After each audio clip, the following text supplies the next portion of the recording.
Hey everyone, and welcome back to The Explainer. So today, we're diving into a super classic piece of writing called The Cost of the Crown and the Narrow Way.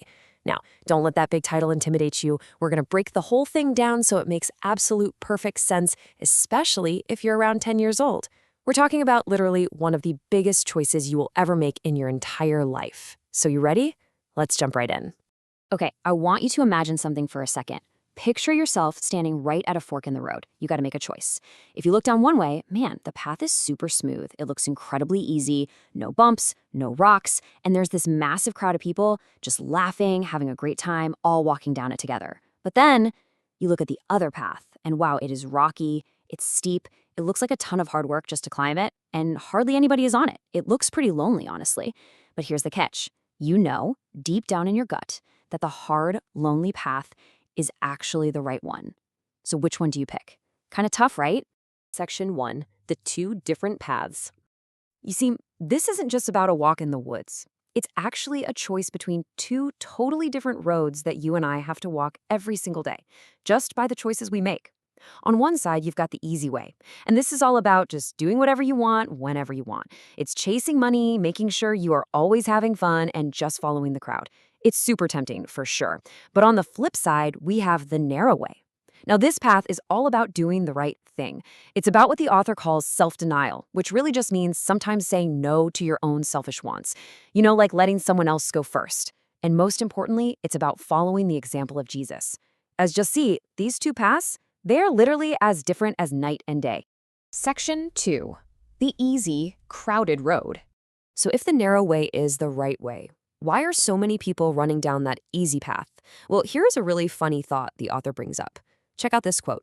It says, "You should just please yourself, enjoy the world, do whatever feels good, and boom, you're a disciple." But guess what? That is a totally fake quote. Yet Jesus never actually said that. The author's point is that if Jesus had said that, oh man, millions of people would rush to follow him instantly. But that's just not what happened. What the text says is that this easy crowd, they call them worldlings, they want all the good stuff, but strictly on their own terms. It's like wanting an A+ on a test without ever opening a book. They want a Jesus, but without the cross. They want endless riches, nonstop fun, absolutely no hard rules, and definitely no self-denial. Basically, they want someone to pave that narrow path and make it a giant, comfortable superhighway. But the author hits the nail on the head here. An easy path without a cross? That is a path Jesus never, ever walked. Section 3. Carrying your cross. Okay, so if the easy road is a dead end, what does the right road actually take? The author anchors this whole big idea in this one core scripture from the Bible, Luke chapter 14, verse 27. It says, "And whosoever doth not bear his cross and come after me cannot be my disciple." In this explainer, this verse is treated like the ultimate, non-negotiable instruction manual, no exceptions. You literally cannot be on the right path without this one absolutely crucial thing. Now, if you're sitting there as a 10-year-old, you might be thinking, hold on, I don't have a giant heavy wooden cross I can carry around. And you'd be right. But the text breaks this down so beautifully. Bearing your cross simply means choosing to do the hard, right thing instead of being selfish. That's the self-denial part. Maybe it means being a friend to that one kid at school who always gets left out, even if the popular kids make fun of you for it. That right there, that is choosing what's right over what feels easy. It might hurt a little, and it might not make you super popular. But according to this devotional, that is exactly what following Jesus looks like in real life. And the author makes a massive, massive point here. God has not widened the narrow way. Period. We can't just cheat this system.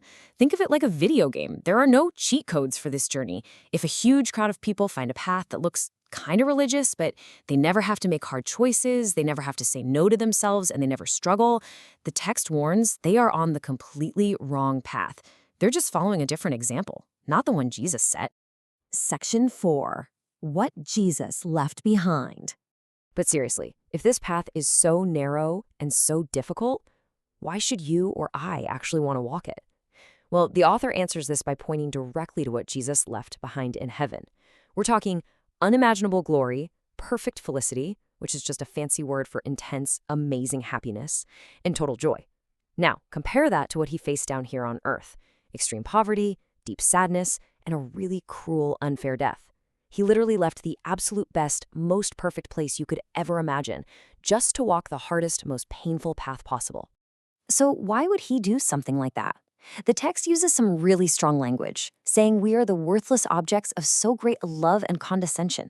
Now, don't let that word worthless get you down. It just means we didn't earn it. We didn't do anything to deserve a rescue. And condescension here doesn't mean being snooty or mean. It means stepping all the way down from a high royal throne to a very low, dirty place just to help someone. Jesus endured all that pain for one simple reason: to give us the chance to experience the incredible joys of heaven. He did the hardest thing imaginable just to save us. Section 5. The ultimate trade. So what does this all mean for you and me right now? The author wraps it up with this incredibly powerful thought. They write, "Thank God for the cross, the self-denial, heaven will indeed be cheap enough." And hey, that explains the title of our explainer today. Heaven cheap at any price. It basically means that whatever small, fun things we might have to give up right now, or whatever tough stuff we endure, like feeling left out for doing the right thing, it's a tiny, tiny price to pay. When you compare it to the massive, mind-blowing reward of heaven, the cost is an absolute bargain. Honestly, it's the greatest trade you could ever possibly make. Which brings us right down to this number, 1. You have exactly one massive choice to make today, and really, every single day after today. Are you going to just drift along with the loud, easy crowd down a road that ultimately leads nowhere? Or are you going to follow Jesus down that narrow, bumpy path that leads to the crown? I want to leave you with this one final question to think about. Knowing that incredible trade Jesus made for you, leaving behind the absolute joy of heaven to endure the cross just so you could be saved, are you ready to pick up your cross and walk the narrow way? Because, the easy path might look really fun for a minute, but the narrow way, that's the only one that actually leads home. Give that some thought today. Thank you so much for hanging out with me on The Explainer, and I'll see you all next time.